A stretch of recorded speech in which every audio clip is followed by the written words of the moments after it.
This president just took healthcare away from 17 million people. He's cutting food assistance to millions of people. There's always this rhetoric about, oh, well, we've got to take care of our people first. Oh, we've got to make sure that American citizens are taken care of. Bullshit. Krystal Ball just brutally schooled Piers Morgan on his own show over his blind defense of tariffs. She dismantled him by how his arguments made no real sense. And believe me, getting destroyed on your own show is some next-level embarrassment. Trump has just announced a new trade deal with the EU, which is more advantageous to America than the previous deal. Are you prepared to give Trump any credit today? Well, the sacred cow of Trump world, Clay and Piers were singing about how Trump cracked down at the border, how violent criminals were deported, how America was suddenly safer. Krystal didn't even let the smoke clear. She explained that ICE wasn't out hunting gang leaders. They were targeting moms outside Home Depot, grandparents at grocery stores, people who'd been in communities for decades. And she didn't sugarcoat the cruelty. Families being torn apart, people thrown into camps, and abuse so horrifying that calling it policy is insulting.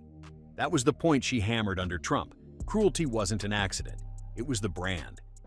He certainly has cracked down on the border, no doubt about it. But, the cruelty of this immigration system, we're learning more and more about the men who were sent to CCOT with no due process, who were raped and tortured and abused.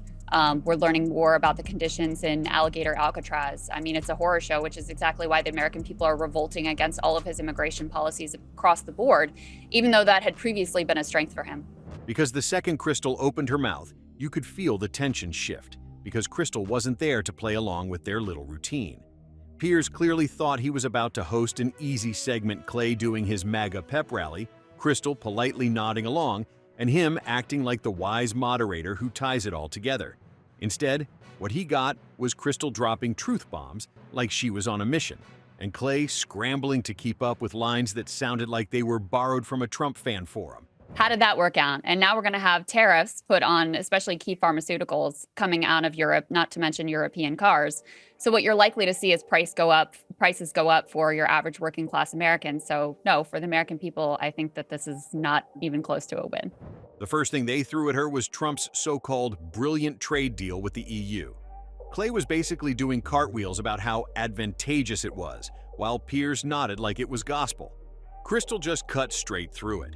She reminded them that tariffs on cars and medicine don't make Americans richer. They make everyday life more expensive. Working-class families don't see advantageous when they're paying more for a prescription. It was just regular people picking up the tab for Trump's ego. And the way she said it, you could tell Piers wasn't expecting anyone to actually poke holes in the talking points. And reducing the number of people coming in illegally on the southern border from 10 million in 4 years to, I think it was 6,000 last month. You give him credit for that? Then came immigration. Of course, Piers tried his classic move, the Obama card. You could practically see him gearing up for his gotcha face. Krystal didn't flinch. She admitted Obama was terrible on deportations, no question. But then she drew the line Obama's cruelty was awful, but Trump's was worse, because Trump made cruelty the entire strategy. ICE wasn't told to go after violent offenders, they were told to go after anyone, no matter how harmless. That's not prioritizing safety, that's just institutionalized harassment. And suddenly, Piers didn't look quite so confident about his clever little trap. Do you know, out of interest, Krystal, how many people Barack Obama deported in 8 years? I know he deported a lot, Piers, but here, do you realize this though? Clay said something earlier. He said, oh, we're deporting record-breaking numbers of violent criminals. Look, I'm fine with deporting violent criminals. The reality is that's not what's happening. Actually, the proportion of violent criminals that we are deporting is far less. Why? Because ICE agents have been told, stop chasing after the gang members. Stop going after the criminals, because that takes time, that takes energy. Instead, Stephen Miller says, go to the Home Depot, go to the 7-Eleven, round up the mom, round up the grandma, round up the person who is going through the asylum process and actually doing the proper things and hasn't done anything wrong, and ship them off to CCOT. It's disgusting. And that's why there's truly a revolt against it from the American public. I mean, the backlash against Trump's immigration policies is striking. When the conversation shifted to the economy, Clay thought he had her cornered. He threw out the stock market numbers like they were proof of divine intervention, record highs, low inflation, the whole Wall Street fairy tale. Krystal didn't even give him the satisfaction of pretending it was impressive. She called it what it was: a distraction. A booming Dow means nothing if people can't afford rent. And watching Clay wave around those numbers while Krystal explained how irrelevant they were felt like watching someone brag about winning Monopoly while everyone else is broke in real life. Trump ran primarily, Piers, on three things. He ran on the economy, he ran on border, he ran on crime. On the economy, we're at record highs in the stock market. Inflation is basically beaten down to about 2.5%. On the border, as you just mentioned, there are no illegals coming in at all. We are deporting violent illegal criminals at record rates. And on crime, it's not getting a ton of attention, but we are on pace in the United States potentially for the lowest murder rate, lowest violent crime rate in the 21st century if these numbers can hold for the remainder of this calendar year. I don't see how you could look at those three things and not say, hey, first 6 months of Trump, it's not a disaster. We've also started to lessen the amount of war. There are less people dying. He managed to destabilize the Iranian government and take back their chances of getting nuclear weapons without a single loss of life. I can't think, Piers, in my life, I'm 46, of a better 6 months presidency than what we've seen from Trump so far. Then came crime. Clay jumped in with another trophy stat: murder rates might be the lowest in decades. He said it like Trump had personally walked the streets handing out safety. Krystal crushed that with one sentence: Trump didn't pass any meaningful crime legislation. None. So giving him credit for crime numbers was about as logical as giving him credit for sunny weather. And you could see Clay falter again, because once the empty brag was exposed, there was nothing underneath it. There's always this rhetoric about, oh, well, we've got to take care of our people first. Oh, we've got to make sure that American citizens are taken care of. Bullshit.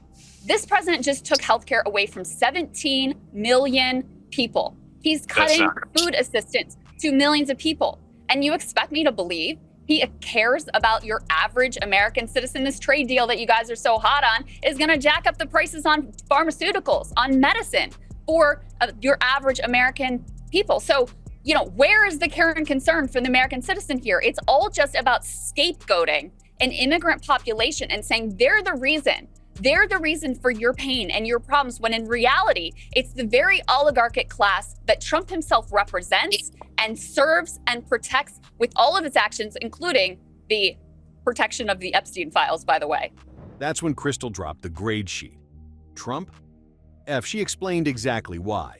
His big, beautiful bill wasn't healthcare reform. It was a scam to rip coverage from 17 million people while shoveling tax cuts to the wealthy.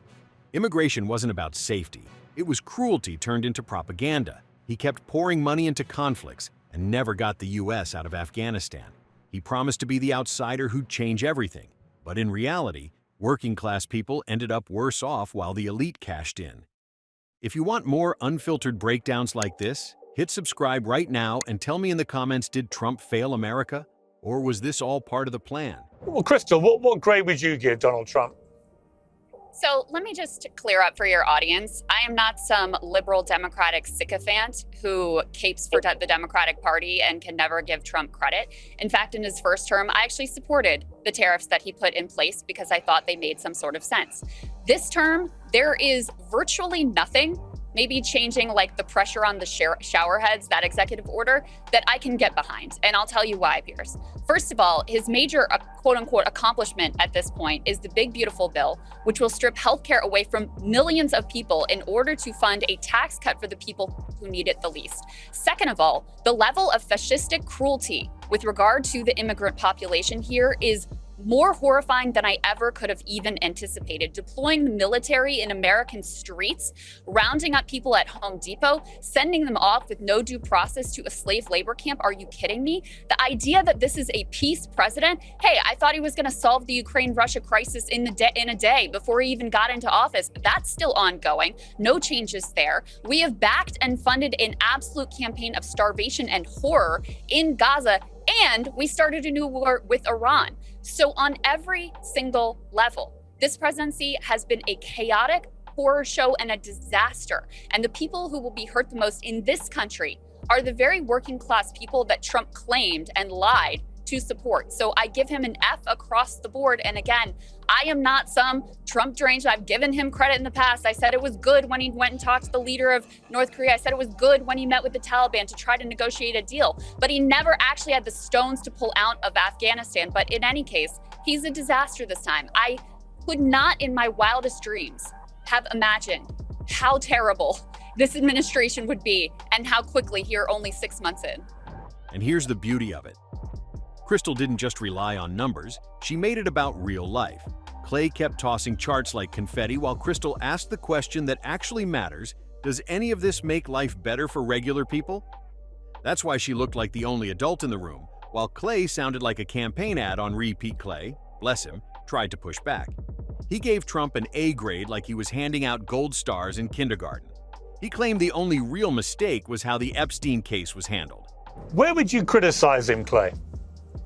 If I were going to criticize him, it would probably be that I think on the Epstein case, I think that they totally overpromised and underdelivered. And I think it has knocked them off their stride. I think Pam Bondi with phase 1 on the binders, whoever okayed that, it was a colossal misstep that has created.